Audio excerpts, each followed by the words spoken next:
السلام عليكم ورحمة الله وبركاته. كبجمتوتا وردفتوتا بابا إلياس أبا يوتيوبي خينا بابا إلياس وجينا را خيسوما خينا يسوما خيسوما غوني يسم وجي والبرسنا تكو سينا سا وهجي سا أكاتا إدو جرينا وهندو وجيني يسم وجي والبرسنا بابا إلياس وجي أنا أفهم نتيجة بكرة عرفنا يوتيوب آرتي موفيز تي في جورا عرفنا إسا وجي إسا خيسوما غوني أكنا isa keessumee deemu gaafii takka isa gaafanna saniifuu karaa gaafii teenya achi dabruun duratti isaa irraa waan dhaggeeffadha kaasoo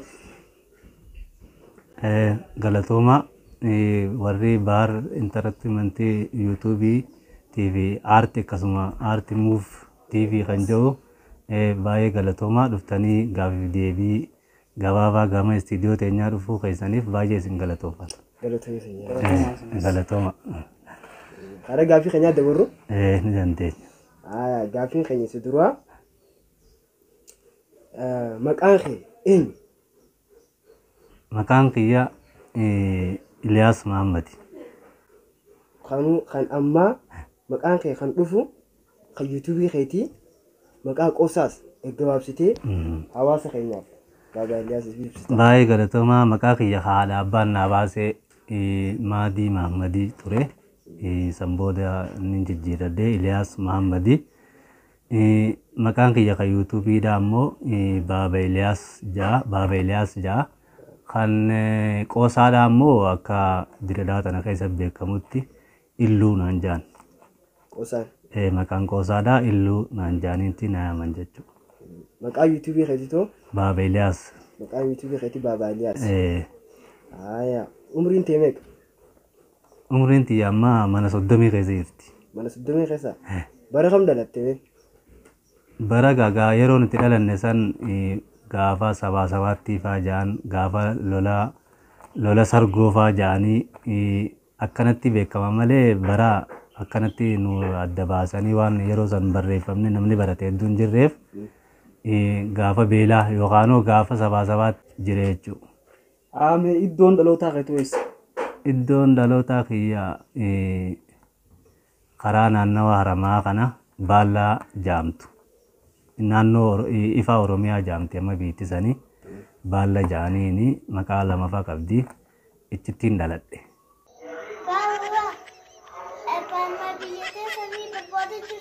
Eessa biittite? Dabbaanuma? Lakki. Eessa guddattee? Bikkitti guddattee hoo? Bikkeen itti guddadhe ichi dhaladheetiin anumaa xiqqaadhaati waggaa 5-4 gara diredaa kana na fidanii asittiin guddadhe jechuudha. Eessa baratte? Dirmudaa kanattiin mana barnootaa Bilaal jaamutti. Mana barnootaa Bilaal? Bilaal jaamutti keejii isa gaafa madarasaan kun hedduun ijaaramin dhagaarra ta'aati barachaa turre jechuudha mana barnootaa Bilaal kanatti. Kursiin qabnu dhagaarra teenya nurra du'e bar miilli keenya samaaliif garaa jabaattan yaa islaama biyya teenya gaafa jaamu dur jechuudha gaafa madarasaa kana dura eegalam. Ichirraa eegallee keejii sanirraa eegalleeti hanga 4 asi qaraanee 4irraa hanga 8 jadiida barannee jadiidaanis hanga 8 qaba ture sanboota gara askuul dabarre jechuudha. Eessatti eebbifamtee yoo du'u? Sanboota Hararitti kolleejjii Harar barsiisotaa kan jaamu ichittiin dippiloomaa kiyya fudhadhee jechaadha. Bara meeqa eebbifamtee? Maaliin eebbifamtee? Bara 2000 fi bara 2000 akka Itoophiyaatti eebbifame afaan Oromootiin eebbifame afaan Oromoo Ingiliffaa afaaniin baradhee jechuudha saniin eebbifame. Barsiisaa? Barsiisummaa. Bultii horatte? Bultii horadde alhamdulillah haala manaan ittiin qaba.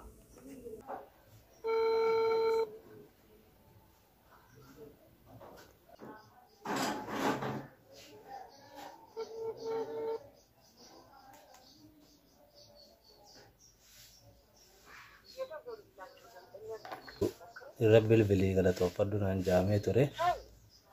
Gaafii teessaniif bilbilee irra bilbilee waan hin kaafneef asumaan haadha mana kiyyaa Naa'imaa Abdullaa yookaan Umeemaa Abdullaa Fakriitiin jaamtu galatoonfachuun barbaada.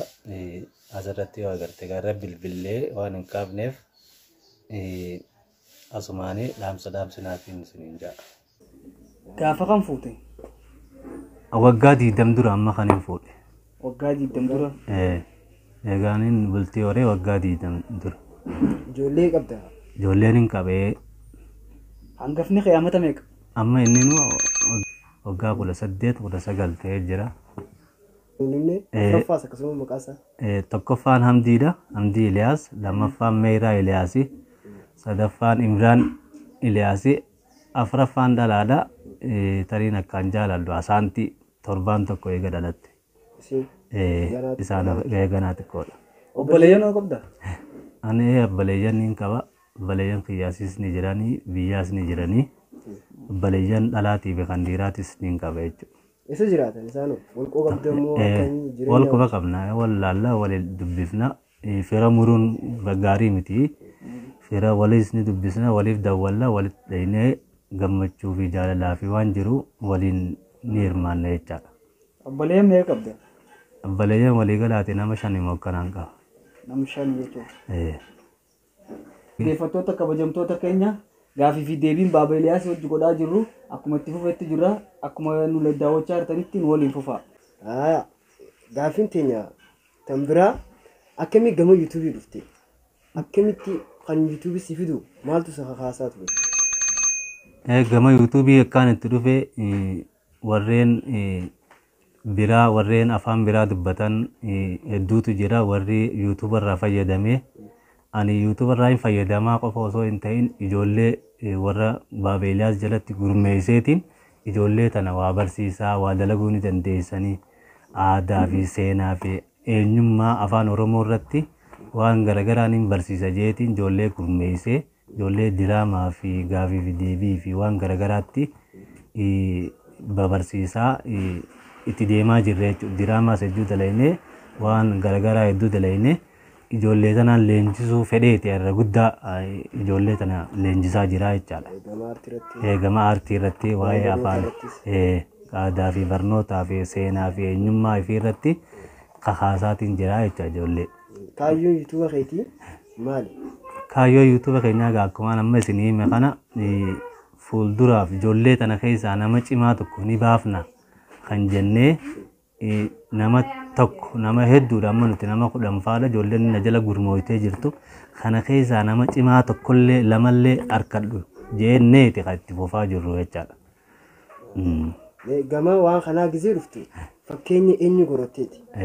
Gaafii bareedduudha kun fakkeenya namni ni godhadhee keessattuu warra afaan biraatiin hojjetan Donkey Tube kan jedhamu. Hedduun isa san dinqisiifadha. Koomediyaan ishatu isa kana hedduun dinqisiifadha. Waa'ee ijoollee irratti, waa'ee barnootaa irratti, waa'ee uummata takka godhuu irratti hedduu dalagame chaansanii isa fakkeenya godhadheeti warri biraatis hedduun ni jiran. Duuba maati gama yuutuubii dhuftee jirta. Gama yuutuubii kana eega dhufteefu hojii ati irra jirtuu fi kaayyoo ati irra jirtu akkami wal bira gisee ilaaltu? Galma sii geessee jechuu feeteeti. Galma geessee jechuudha. Galma naagayaa jirtiidha. Anamma hedduudhaan anis waan kana hojjechaa jira. Waggaa tokko hin taane sabskiraayisii nama 600 oliin qaba. Kumallee ga'uu baatu. Ammoo wanni nuti irratti dalagnu waan amantiitii fi barnootaatii fi aadaa fi seenaa fi eenyummaa fi waan ta'eef hanga kana galmaan naaga'ullee bakka nuti yaadne sanillee ga'uu baatu itti dhiibachaa jirraa jechaadha. Abdiin murruu itti dhiibachaati Raftee moo bilbilli bibbilame kaayigaa. Biyya magaalaa cabtuu siifanne? Dokkee. Dokkeedha. Biyya tana eenyu bulchasa? Abii. Eenyu guyyaa oolcha du'a? Eenyu oolcha? Marroo. Waan bareedaa hawaasa waan qabatamaa barnoota qabu akkasuma waan aartii qabu barsiisaa subscribe amma 600 jirta moo 600 jirta? 600 jirta. waan gaarii kana dalagaa. Waan gaarii kana hojjechaati asirra jirra. Duuba hawaasni keenya kan waan bareedaa kanaa barsiisuu jirtu kun hawaasni keenya maal irraa nurraa godhuu qaba? Hawaasni keenya maal irraa barachuu qaba? Hawaasni keenya sabskiraayisii godhuu fi nuuf laaluu fi nu jajjabeessuu. Hello. Salaamu alaikum. Waalaikum salaam warahmatullahi wabarakatuh. Aboo mana jirta? Manaan jira. Araatiin deemni ati?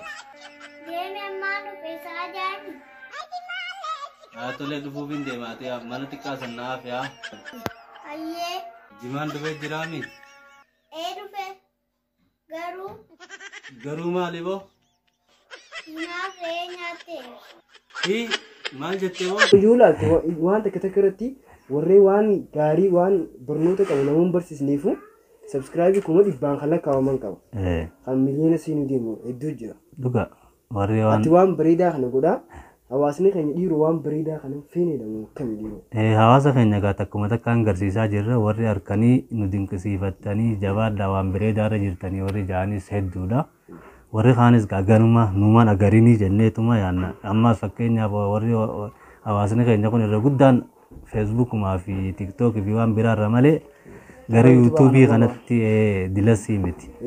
Hedduun argamanii gama kananuma dhufan jenneeti yaanna gaa fuuldura. Hojii kanarratti duuba namni si jajjabeessu jiru ni jira. Hedduu jira warri naaf dawwalee warri dhufee ispoonsara nu ta'e warri.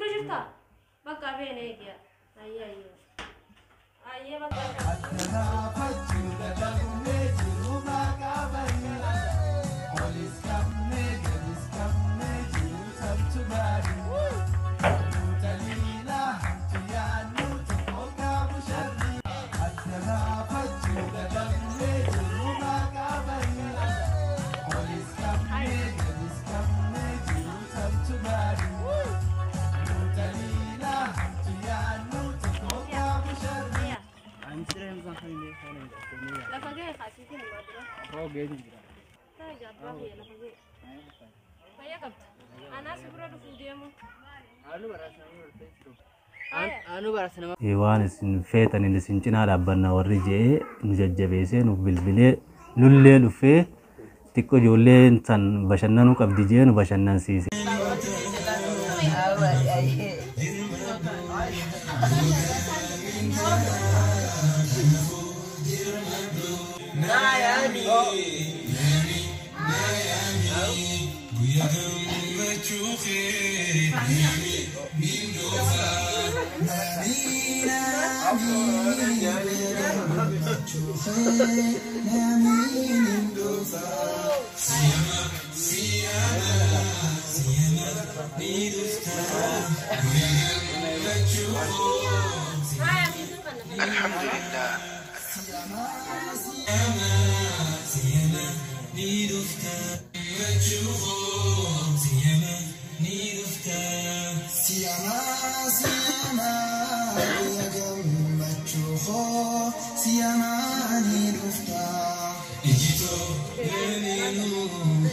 Ni jiran jechuu kiyya. Feestee nama kana galatoomee jechuu barbaaddaa. Hedduu baay'ee galatoomii yoo sagalee kiyya kana dhageessee baay'ee galatoomiin jechuun ni bada'ee nama sana. Asumaan tullee galatoomii jiraachuu keetii baga jiraattis hin jennaa akkasuma warri kaanis fakkeenya akka sirraa fudhatan ati baga gamoonumaanuu gamoonuu jabeessitee hin jenna. Galatoomii. Mee mudannoo yeroo barattuu kan mudannoo si mudatame. Mudannoo hedduudhaan qaba. Mudannoo san keessaa gaafa afaan Oromoodhaa laagaamaatti jijjiirame takka. Laagaamaatti afaan Oromoo Abaacaarraa laagaamaa jijjiirra jedhanii kitaaba jijjiiran takka beektaa.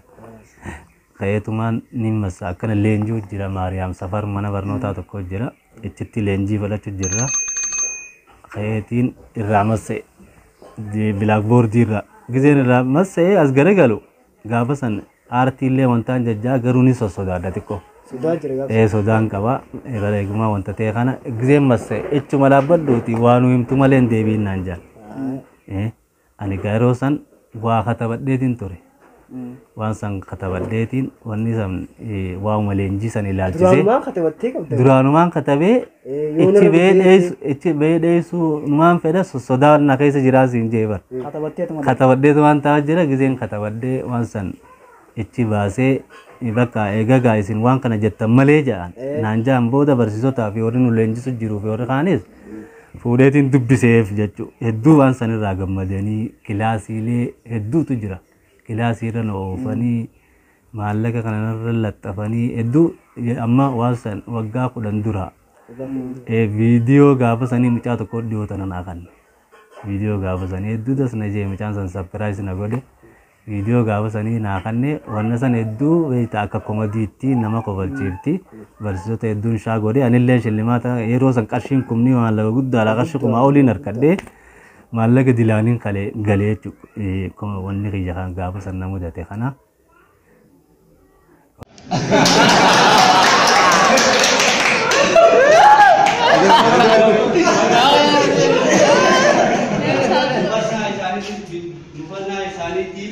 Mufannaa isaaniitti bifa barreeffamaa dura bu'aa abbaa addaatti galfataniiti jiran.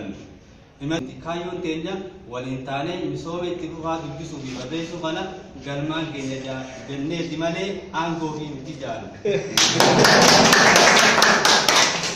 Itti dabaluunis olola farreen misoomaa kanneen akka seerlugaa fi giraamarii faan odeessaniiti jaalu. Akka muummichi ministeeraa obbo Afaan Oromoo jedhutti mariin teenyatan torbaan kanaa dubbisuu, barreessuu, dhageeffachuu fi dubbisuu fa'aa waliin taanee waliin mariin taasifne guddina misoomaa itti fufaa dubbisuu fi barreessuu kan galmaan keenya jennee karoora waggaa 5 baafanneetti jirra jedhan. Akka jiraattonni ganda keenyaa tokko fi akka jiraattonni ganda keeyyata tokkoo fi lama keessa jiraatan kanneen akka jechaa dubbisuu barreessuu himaa fi birsa gaarii kan kana fakkaatan jaanitti rakkoon bulchiinsa gaariitti qabna jaan. Mufannaan nuti kabajamoo obbo Qo'annaa jechootaa irraa qabne fi lama keessa jiraataniiti malee gaafiin tuntan ummataatii miti jaan. Gabaasaan keenya obbo Afoollee akka jaanitti hawaasa sablamnoonni barnoota keessa jiran kanneen akka herregaa, saayinsii fi keemistirii, fiiziksii fi baayoloojii hawaasaaf kan kana fakkaatan kaleessa hiriira nagaa baanitti gaafii isaanii maal jennee gabaasaa keenya obbo Afoola waggaa gaafannu nutis haariyoomsa ammaan tana afaanotaaf dhufe kana karaa nagahaatiin laabdarii gaafannullee naman jalaa dubbatu dhabne jaan. Naman jalaa dubbatu dhabnaan mirga keenya kabachiisuuf hiriira nagayaa baanee jaan. Akkuma hiriirri karaa nagayaatiin deemaa osoo jiru warreen farra misoomaa qabeenya barnootaa kan akka meeshaa deeggarsa barnootaa qalamaa fi chookkii fa'aa gubaniiti jiran jaan. Kana booda ajajaa waraana obbo Siiviksiin Agaatii konkolaataa lama erguudhaan boombii aaraa dastaara jala darbee akka faffacaaseetti jira jaan. Kanneen achirratti qaban maasii fi keemistirii fi ispoortii ta'uu beekameeti jira. Meegaa ammaati diraamas ni hojjette jechuudha.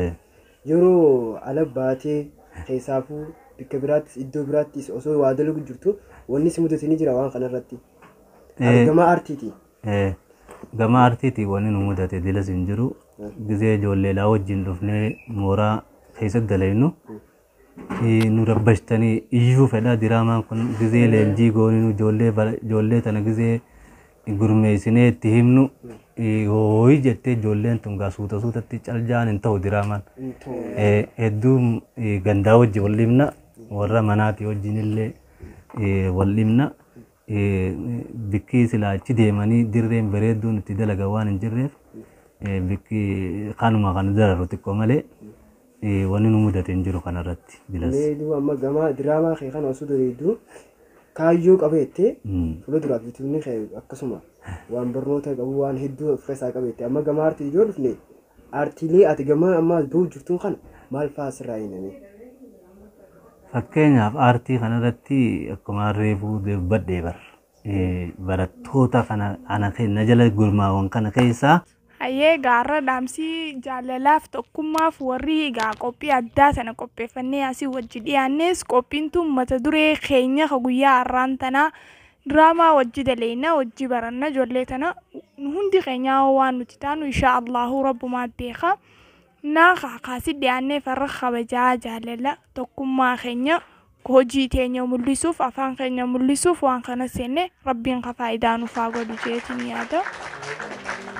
Na ammasis barattoota keenya akkasuma barattoota namoota beekna kanneen jira rabbiin gaa warra faayidaa nuuf haa godhu yuutuuba keenyaas kabajaa fi jaalalaa waan walitti as qabamneef meeqa faayidaa rabbi nu haa godhu namuu yuutuuba Baaba Iliyaas irratti sheer laayik waa hunda nuuf godhaa mata duree keenya hanganumaan qaba. Assalaamu alaikum. Komediyaan ishatu akka isaa saniin ijoollee na jala jirtu tana keessaa baasuu fedha. Ani amma ijoolleedhaan wanta godhu gurmeessu tana keessaa hin barsiisuu fedhee ichi baasuu fedhee leenjisuu fedha. Kaayyoon xiyyeerra guddaan kanarratti sanbooda afaan Oromootii fi aadaa Oromootii fi kanarratti dalaguudha. Jabuusaadha wal keessatti jecha kanarratti xiyyeeffanneeti karoorri keenya jecha.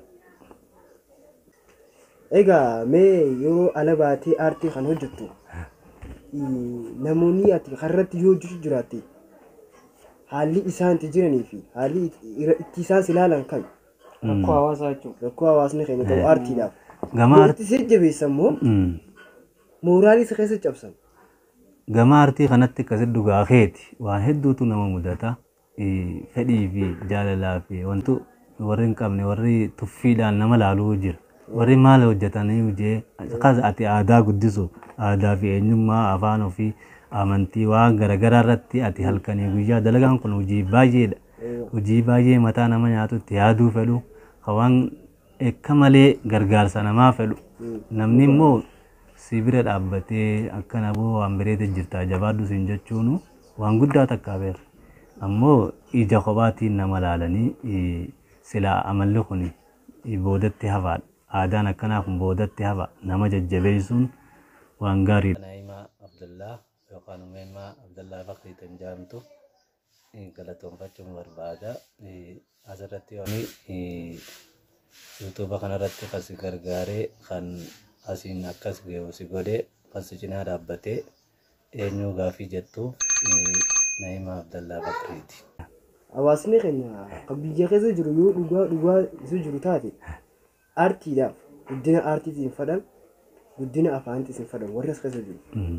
Warri si daawwatus warroon biyya alaa jiru akkasuma biyya Arabaa biyya biyya addunyaa malee jiru. Isaan qofa aartii irra si jajjabeessi waan akkana kana afaan keenya nu guddisaa nuuf hojjedhaa jaanii irra si garuu warri biyya keessa jiru kana aartii yeroo ati ala baatee daliitu kana yoo koras ilaalan awwatannee maal dalagu jiran jaanii ija kopaatiin aartii aartiitiif qaban xiqqeenya aartiitiif guddina namuma keenya qaqqabu jiru barbeeke afaanis qaqqabu jira isaanuma aartiis qaqqabu jiru nuti amma guddina aartii jennee waan hanga dandeenyu ifuu lafaanii itti qaaxiraa bullee itti yaannee itti dhamaanee akkasitti daliinee hanga dandeenyu sanii isaan hanguma kanaawu si jalaa bashaleessan. Si jalaa wanta godhanii.